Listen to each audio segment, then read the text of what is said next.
This thing is sick, by the way. I'm excited just thinking about it.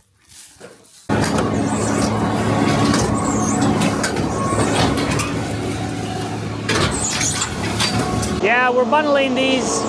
A lot of customers like it more bundled. And so this was the first customer that had asked for it. So I told him it would be 25 cents a bale, which is only like $100 for it. But we were gonna have to load the trailer anyway. So it's pretty much just the cost of the machines. And we kind of wanted to get used to running it anyhow. The reason they're not already bundled is because we didn't have a bundler until like 3 weeks ago.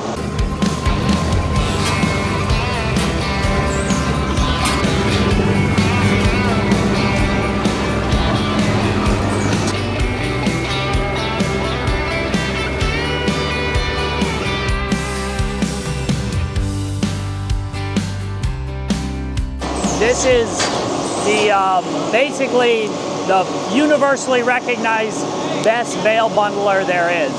And like it shows up in the cost of it, even though if you think about it, it's not that complicated of a machine. There's a lot of sensors, there's a lot of computer control so that you don't have issues that other bundlers might have. And it'll stop the bale right here if it's too long so that it doesn't go up in there. There's a lot of things that they designed it really well. Normally you're running this out in the field, bundling, then loading them up on the trailer and bringing them to the shed. So that's how we're gonna be using it probably 100% of the time after this year. So let's come over here and we'll look at how it works. The rollers right here that squeeze the sides and then the conveyor belt that picks it up goes onto this spinning table right here and then goes around, and then this arm shoves it up into the top, and then the plunger pushes it back. So they're all just packed in one at a time, and then they're lifted up however much they need, based on what the computer tells it. If it's like, well, this is the third bale, it lifts it up higher to put it in the third row. So the bale bundles, as you can see over here, it's 3 bales high, and they're turned on their side.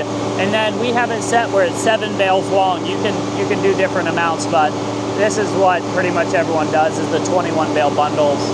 And so it just packs them into 21 bales. It's basically a big baler. It just bales bales. It makes a really nice, tight bundle. And we're super excited to use it out in the field. This will hopefully take the ceiling off of our production, where we can just do as many bales as we can sell, is the idea. So obviously, most everything is run with hydraulics on this. So we have this big old hydraulic pump over here that the PTO on the tractor is running. So it runs that, and that gives it the extra hydraulics it needs so that you can run this with an older tractor.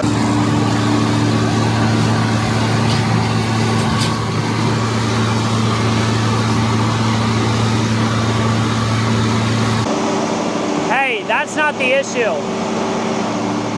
This was coming out the back, and now it's trying to pinch it, but it can't get onto the back of it. Oh, yeah. I don't know why that would happen, actually. Like, can we run this bale out? Because it's done, right? Done. What? It should be done, I think. Yeah. All right.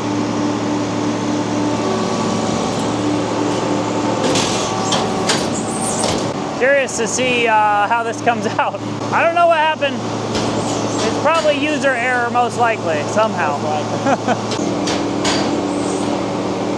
Yeah, move it this way. All right, that's good. I don't know what exactly happened, but somehow the count ended up wrong, and it got 8 rows instead of 7 rows. And then we had to manually run the tie because these back doors couldn't close because there was too many bales in a row, basically. But this one's coming out right, so we should be good. When we baled in 2024, we weren't worried about making sure no bales were too long. We just wanted a good, consistent bale, and that's what we got. But some of them were a little bit longer because our set length was about 36. So you're gonna have some that are 38, 40 here and there, and we just weren't worried about. But this time we'll probably have it set at 33, 34 inches long to make sure these bales come out no more than 36 inches long. Because this is, you know, you don't want to have to deal with this in the field.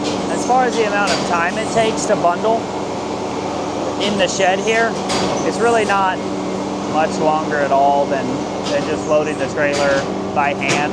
It makes the customer happy. They can move them around with a skid steer or a tractor real easily. So this should make a big difference in our customer satisfaction in the future, where they're not thinking ahead to when we're delivering the bales with consternation and foreboding. Our family is a little bit of a rare breed in that we kind of enjoy doing by hand. So it's definitely bittersweet doing the bundles. Let me show you how we stack it. We go 2 high and then we go 2 wide. So 2 high, 2 wide. So it's 4 bundles per section and we do 5 sections. So it actually works out to the exact same amount of bales per 40-foot gooseneck as the as hand stacking.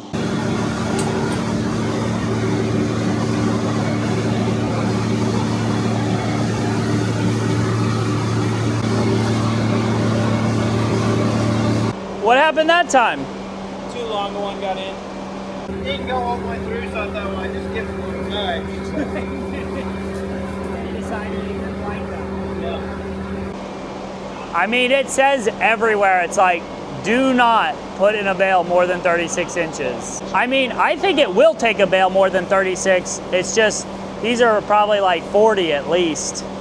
We're just gonna have to be really careful not to get too long of bales in here. Normally it does stop it here, but a couple times the other day when we were doing it, we just gave it a little shove and it went on through. But this time it didn't like that. So. The nice thing here, it's all computer controlled. So anytime it's busy up here doing something, it'll just stop this process down here to let it do its thing, and then it'll start going again.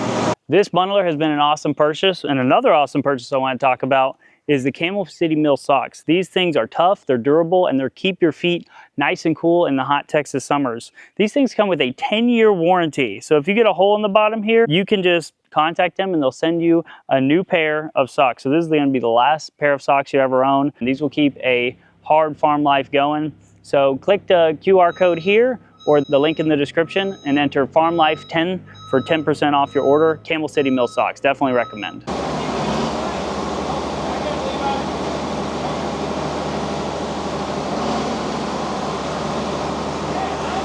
What kind of operation is this?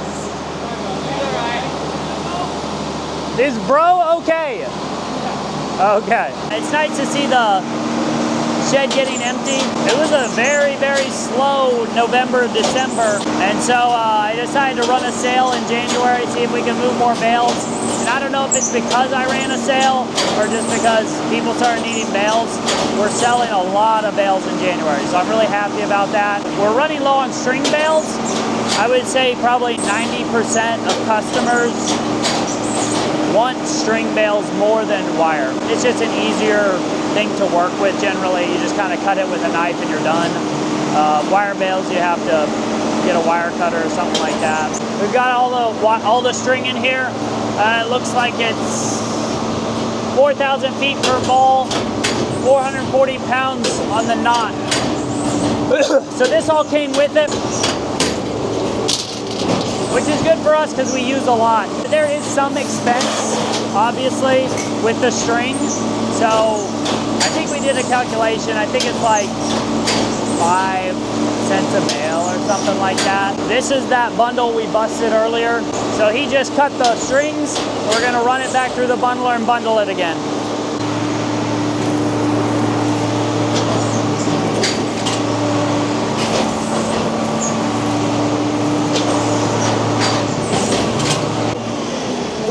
We're gonna try to see how it is pulling the bundle out. Yeah, no. I think we're gonna have to hook something to those and pull it out with a machine. That's probably gonna be the way.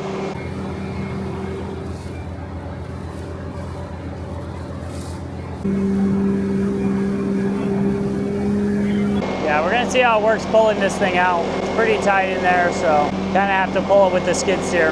Probably gonna want to do this at the end of the season anyway, just so the machine's empty.